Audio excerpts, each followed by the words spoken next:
I'm Kat. This is RJ. And we live and travel in our bus, Norma Jean, named after my mom, who is our guardian angel. Also, we have two angel dogs that travel with us, Smokey and Echo. And together we are Cat and Dogs on Wheels. Now for the next leg of our trip. We left Bombay Beach and made our way to the Joshua Tree National Forest. Now, oddly enough, there was basically no Joshua trees in the forest. I might have seen two. It was basically a lot of small cactuses and scrub bushes. And I would say it's probably really, really pretty when the desert is blooming, but there was really nothing there to make us want to stay. Except for there was this one area that was tons of perfectly round boulders, huge ones, all size, but huge round boulders. It was a fascinating spot that we would have stayed at, but to get into the forest, you either have to pay or have an America the Beautiful pass. And we were wanting to get those passes anyway. So at the entrance, we had stopped to get the pass, but the guy who was giving out the passes wasn't there. He was on lunch break. So they told us just to go all the way to the exit and we can get our pass there. So we went to the exit and got our passes, but then we would have had to backtrack to the round boulders, so we decided to just keep going. I will say we passed through the town of Joshua Tree, and there was a lot of Joshua trees in Joshua Tree town, just not in the forest. So we were on our way to 29 Palms. And on the desert along the way, there was lots of scattered houses and mobile homes and people living scattered out in the desert. We camped in the desert just before 29 Palms. And it was a fun stop. It was desert, but we were finding flowers. In fact, we found a lily. I have never seen a lily in the desert, and there was only one. And it was, I don't know, that was really sort of spectacular in itself. The dogs had a blast chasing lizards, one of their favorite sports. And don't worry, they never get the lizards, but boy, do they have fun running after them. They'll chase them into a bush, and then they're freaking out looking for them in the bush, and the lizard goes to another bush, and they never know. So it's a matter of running bush to bush. It's a lot of fun watching them.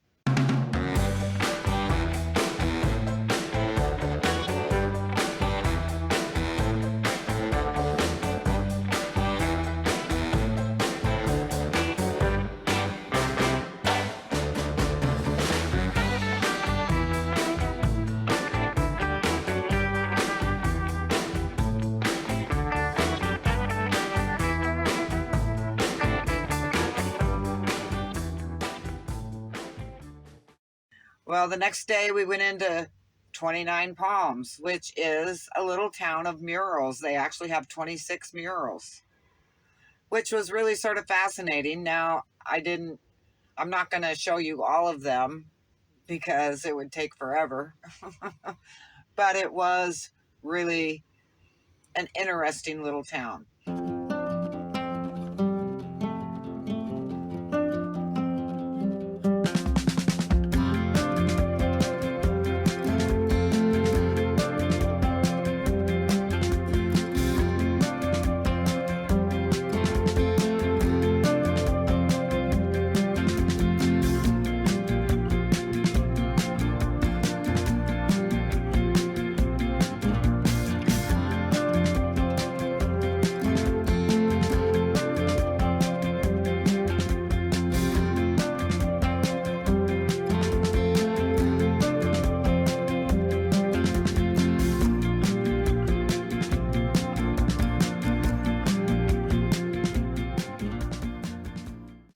We were in that town because a friend of Mary's, Rachel, lives there, and we had a date for the next day to go have lunch with her at her house.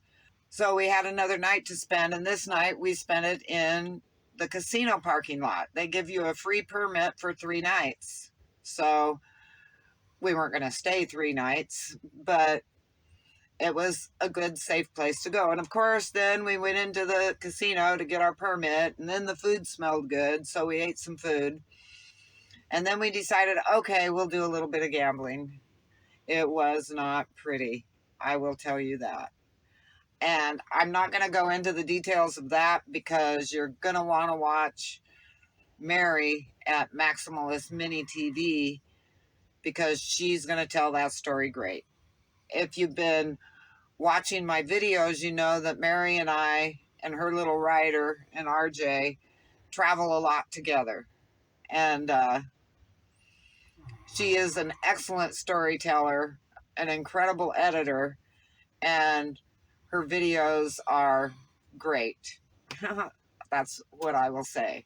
She also, for this whole trip, she has a dash cam, and we have traveled through so many spectacular scenic places, but I don't have a dash cam. And so you really are going to want to check in with her channel to see the beautiful views. We have different styles of our videos, and I love her style, and I think you will too. Now, she hasn't started the videos yet on this trip, but they're going to be coming up. So you want to check out Mary's channel, and if you aren't subscribed to her, subscribe. We share a lot of viewers. We have a lot of viewers that like both our channels. So if you like my channel, I bet you're going to like Mary's channel. Okay. The next day, we go visit Rachel, and she has the cutest little house, and she is such a wonderful hostess. And we had a scrumptious lunch, and we had so much fun just hanging out and talking that it was too late. Mary and I decided we didn't want to hit the road this late. I don't like driving in the dark. I have terrible night vision. So we went back to the casino and spent another night at the casino. And from there, we traveled on to Palm Springs. Now, we had no intention of doing anything in Palm Springs. We were just going to pass through it. We weren't going to, do any tourist stuff or look at any sites or anything. But this is the point where my bus decided to overheat. And I mean, we're talking, I watch my gauges all the time when I'm driving, especially when we've been going through mountains and stuff, you're paying close attention to that. And my temperature gauge went from absolutely normal, and it suddenly popped up to the max, and the red light came on my dash.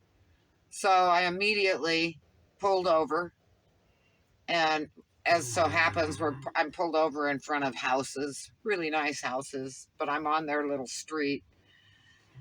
And first thing we checked is we had to let it cool down, and then we checked, and yeah, my coolant reservoir was completely dry. Now, couldn't figure that out. And we looked all around on the top, all around the engine, and there was no leaks. The hoses weren't leaking. The ones that we could see in the top weren't leaking. The reservoir was secure. There was no leaks up there. So Mary ran to a auto parts store and picked up a bunch of coolant, and we refilled my coolant.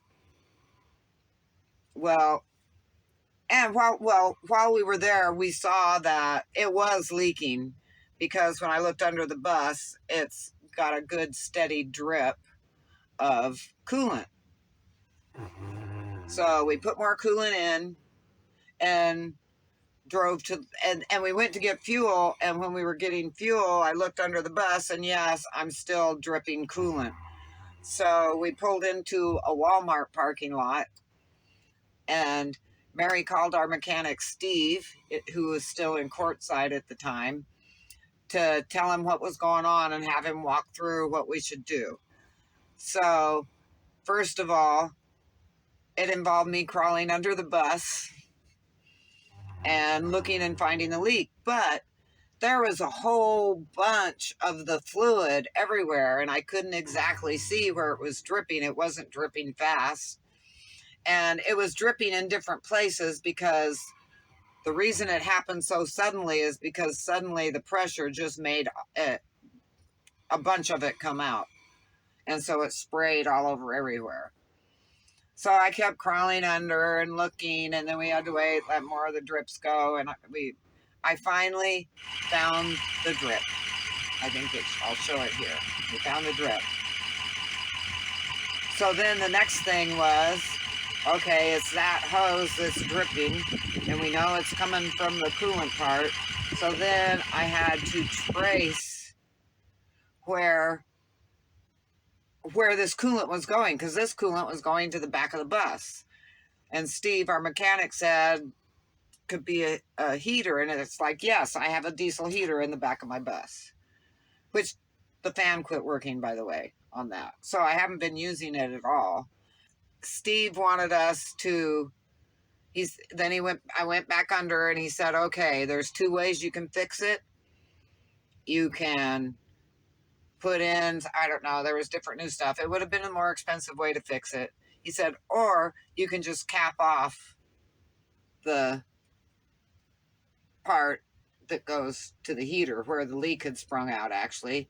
So you would hook it to the other one, so it's just going around back into the coolant. Anyway, more complicated than we can do. First, I actually tried. I thought, okay, this is where the leak is, and I went under and I tried to unscrew the clamps. Nah, they were way too frozen. I didn't have the strength to undo the clamps. So Mary called around, and we found a mobile mechanic, and he came out, and sure enough, and I mean, he's a nice guy, but he did what mechanics do. First, he's looking around in the top and thinking it could be this, it could be this, you know, like parts that had gone out. But I was able to say, no, it's not that. There's nothing up here. We found the leak under the bus, and it goes back to the heater, and what we'd like is to just clamp off that thing and reroute it, just divert it from that one. Well, that's what we ended up doing. We went to, the mechanic and I went to actually, guess what? We didn't go to an auto parts store. We went to Home Depot and got the parts. And I was a little hesitant about that. I was like, really? Shouldn't we be getting stuff for a vehicle? But no, it was actually the same stuff, but it's cheaper. Anyway, we got the parts. He came back, and by now it's dark, but he gets her done. The security guy, because we were doing mechanical stuff out there, I'm sure, the Walmart security dude came, and we said, well, it's getting late. We're getting it fixed, but we were hoping we could spend the night. And he said, well, you can't in the parking lot, but they had a street that was behind this Walmart. And he said, that's where all the RVs and truckers park, is along that street. And so that's what we did. We went back there, parked there, spent the night. Then it was time to head on to the San Bernardino National Forest. And boy, am I excited to share that one with you. Thanks for watching. I look forward to hearing what you have to say. And we'll see you next week in the San Bernardino National Forest.